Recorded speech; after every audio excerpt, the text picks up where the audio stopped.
जिसने गुजरात में 33 मुसलमानों को काट कर हलाक किया, कोर्ट ने सजा दी। मुबारक हो इंसाफ करने वालों, तुमने 33 मुसलमानों को मारने के लिए सजा हुई तो उनसे कहा कि तुम मंदिर जाकर सेवा करना। मुबारक हो कि माया कोटलानी और बाबू बजरंगी, जिन्होंने हामिला मुस्लिम महिलाओं के पेट को काट कर उनको मारा, कोर्ट ने सजा दी, वो बेल पर है। मुबारक हो इंसाफ करने वालों, मुबारक हो। और हमारे मुकद्दर में हमारी बहनों को सेडेशन का चार्ज एनएसए लगता है, वो डॉक्टर कफील के ऊपर डॉक्टर है और एनएसए लग जाता है। मुबारक हो, तुम इंसाफ कर रहे हो, हम देख रहे हैं, मगर खुदा की कसम हम नहीं भूलेंगे इसको। तुम्हारा इंसाफ, तुम्हारा जुल्म हम नहीं भूलेंगे, हम इसको याद रखेंगे। एक डॉक्टर है तो उसके ऊपर एनएसए, और एक उत्तर प्रदेश का चीफ मिनिस्टर है जो कहता है गोली मारो, बिरयानी मत दो। और एक मिनिस्टर है मोदी की कैबिनेट का जिसका नाम अनुराग ठाकुर है, वो कहता है कि देश के गद्दारों को गोली मारो। उनके ऊपर कुछ नहीं, कोई केस नहीं, और हमारी मासूम बच्चियों के ऊपर उनको पूछताछ की जाती। 4th क्लास की बच्चियां, 5th क्लास की बच्चियां, पुलिस जाकर उस स्कूल में क्वेश्चनिंग करती है 3-3 घंटे बच्चों से। अपने दिलों पर हाथ रखकर सोचो कि तुम्हारी अगर बेटी और बेटे से कोई पुलिस वाला आकर तुम्हारी गैर मौजूदगी में तुम्हारी बेटी से, तुम्हारे बेटे से सवालात करेगा, तुम्हारे दिल पर क्या गुजरती होगी। मैं जब वो देखा वीडियो, मेरे आंख से आंसू निकल गए। मैंने कहा अल्लाह, अब ये दिन भी हमको देखना पड़ रहा है कि हमारे मासूम बच्चों को पुलिस क्वेश्चनिंग करेगी। बताइए आप, 2-2 घंटे, 3-3 घंटे पुलिस स्कूल को जाकर पूछती, किसने कहा तुमसे बोलने के लिए, किसने कहा तुमसे ये कहने के लिए। अरे जालिमो, ये सीआरपीसी के खिलाफ है, ये सीआरपीसी का 160 के खिलाफ है। एक 15 साल का उम्र का बच्चा, उसके माँ बाप की गैर मौजूदगी में पुलिस सवालात नहीं कर सकती, मगर कोई फिक्र नहीं। एक बार नहीं, 3-3 बार। जुवेनाइल जस्टिस एक्ट रूल्स 2016, कोई फिक्र नहीं। क्यों वजीर आजम के खिलाफ कैसा बोले, क्यों बोले मोदी के खिलाफ। अब सुनो, तुम में हिम्मत है तो मेरे खिलाफ केस बुक करो। मैं तो बोलते आ रहा हूं ना मोदी के खिलाफ, पार्लियामेंट में बोला मैंने, और तुम्हारा मिनिस्टर बोलता गोली मारो देश के गद्दारों को। तो कोई आईपीसी नहीं, कोई सीआरपीसी का सेक्शन नहीं लगता, और वजीर आजम खामोश बैठे हैं, होम मिनिस्टर खामोश बैठे हैं। अरे ये क्या खामोशी है आपकी वजीर आजम, आपका मिनिस्टर कह रहा है गोली मारो। इसीलिए मैंने पार्लियामेंट में कहा कि मारो गोली, मैं सामने तुम्हारे खड़ा हूं, मार के दिखाओ गोली। और मैं कह रहा हूं आज भी बीजेपी संघ परिवार के लोगों से, अल्लाह ने मुझे एमपी जरूर बनाया। मैंने अपनी सियासी जिंदगी में 25 साल में अब तक कोई पुलिस का सिक्योरिटी नहीं ली है, और इंशाअल्लाह अल्लाह ने चाहा तो कभी नहीं लूंगा। मारो ना प्यारे, मैं अकेला फिरता हूं। आओ ना प्यारे, मैं भी देखना चाह रहा हूं कौन सी गोली के ऊपर मेरा नाम लिखा है। गोली मारेंगे, कितनों को मारेंगे बताओ। कौन गद्दार है तुम्हारी नजर में? ओवैसी गद्दार है तुम्हारी नजर में, अब्दुल रहीम गद्दार है, तुम्हारी नजर में हम सब गद्दार हैं, मगर याद रखो गोली मारने वालों, तुम्हारी गोलियां खत्म हो जाएंगी मगर हमारे सीने तुम्हारे सामने खड़े रहेंगे। हम तशद्दुद नहीं करें, ना कभी करेंगे। तुम गोली मारने की बात कर रहे हो। जामे मिलिया में 30 जनवरी को जामे मिलिया के बच्चे जुलूस निकाल रहे, सत्याग्रह कर रहे हैं। एक राम भक्त चला गया, गोली मारता है और फौरन मीडिया में आ जाता है, नहीं वो तो बच्चा है, जुवेनाइल है। तो फिर बिगल के जो बच्चों ने कहा था कहां गई तुम्हारी मोहब्बत? वो हिंदू था तो उससे मोहब्बत, और वो बिगल के बच्चे मुसलमान की औलाद थे तो उनसे मोहब्बत नहीं। मेरा जुर्म यही है कि मैं मुसलमान हूं, यही मेरा जुर्म है। अब खुलकर बोला जाएगा, अल्फाज को चाप कर नहीं कहा जाएगा। और सुन लो कांग्रेस पार्टी, अगर तुम ये समझते हो कि असदुद्दीन ओवैसी की आने से फिरका परस्ती बढ़ती है तो बाहर में जाए तुम्हारी फिरका परस्ती। मैं अपनी जूती पे रखता हूं तुम्हारी बातों को। बहुत हो गया, तुम्हारी जरूरत नहीं है हमको। हमारी बर्बादी के राज, तुम्हारी दास्तानें तुम्हारे घर से शुरू होती हैं। और मैं गुलबर्गे की आवाम से कह रहा हूं, खुदा की कसम है तुमको, किसी से डरने की जरूरत नहीं है तुमको। अब किसी से डरने की जरूरत नहीं है आपको। कब तक डरोगे? क्या किया कांग्रेस ने कि नहीं नहीं ओवैसी आएगा, रे आएगा ओवैसी। जब तक जिंदा रहे इन तमाम को ओवैसी बनाकर मरेगा इंशाअल्लाह ताला।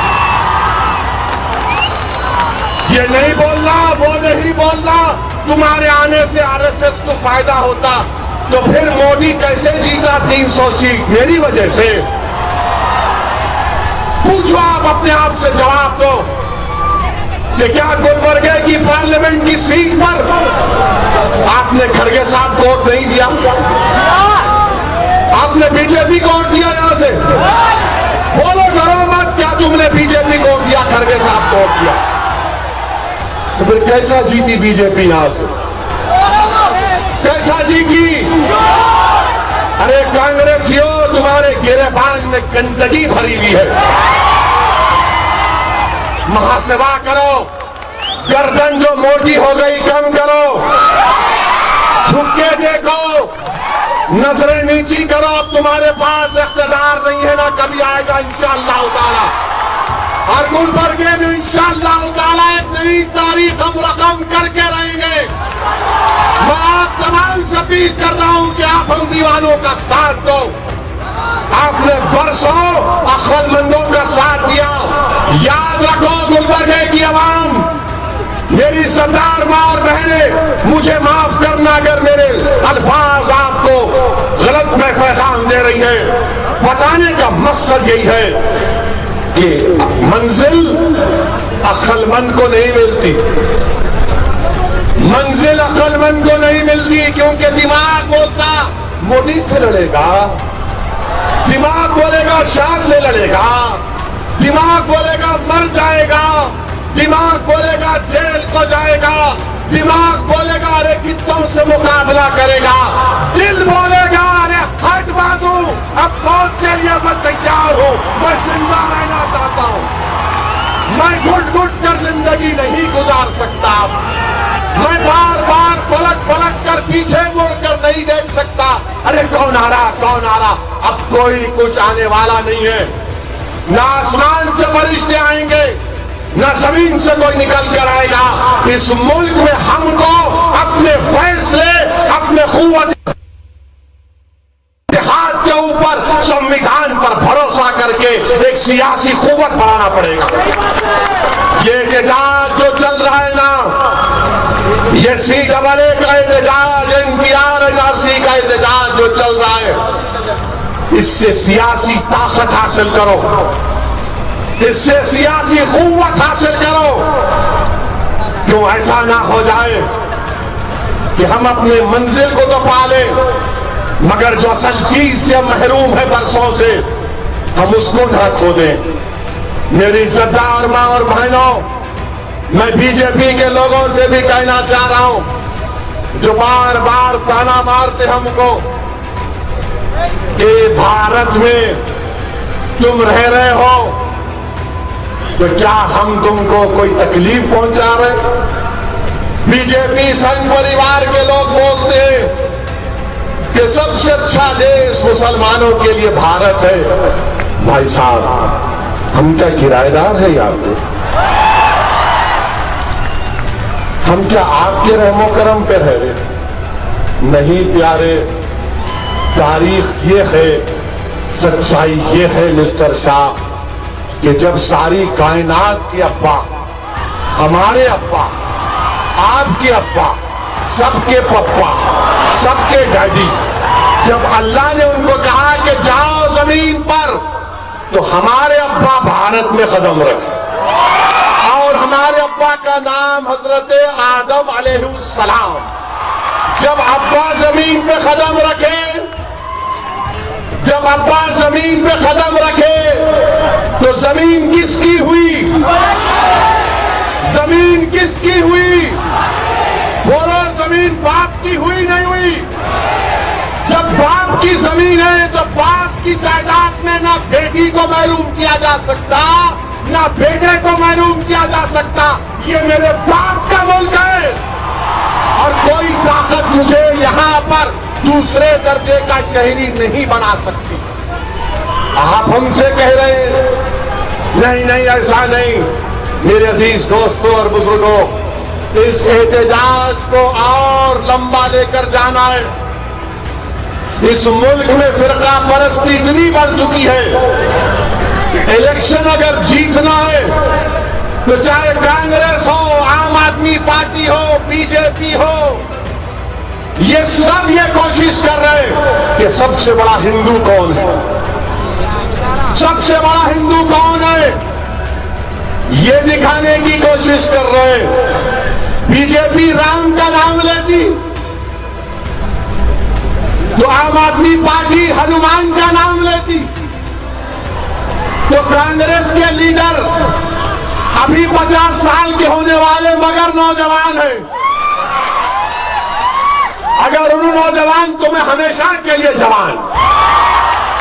I am young, I will always be young only my beard is white but my heart is young. अब आप बताइए, वो कांग्रेस के लीडर बोलते कि मैं भगवान शिव का भक्त हूं, हम क्या बोलेंगे?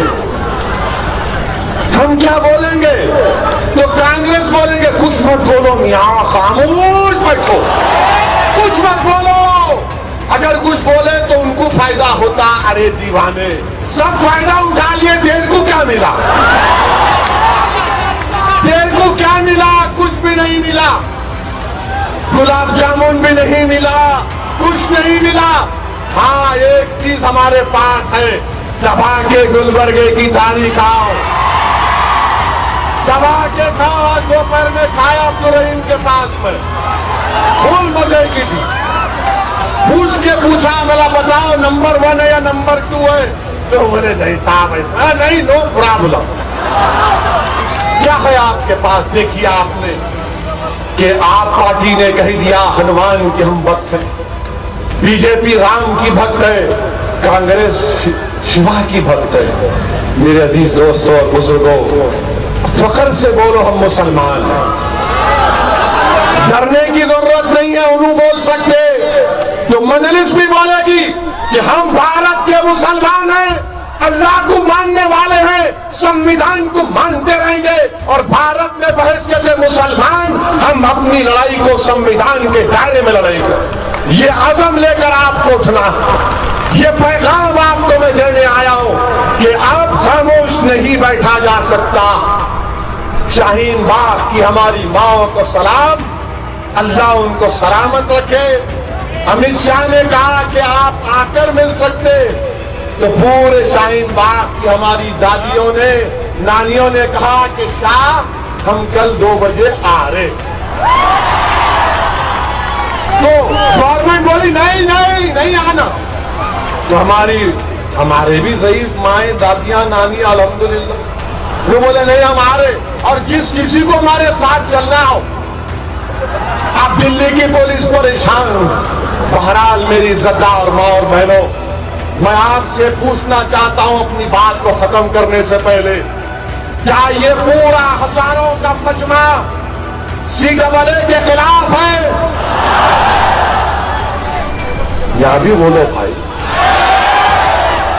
क्या आप CAA के खिलाफ हैं?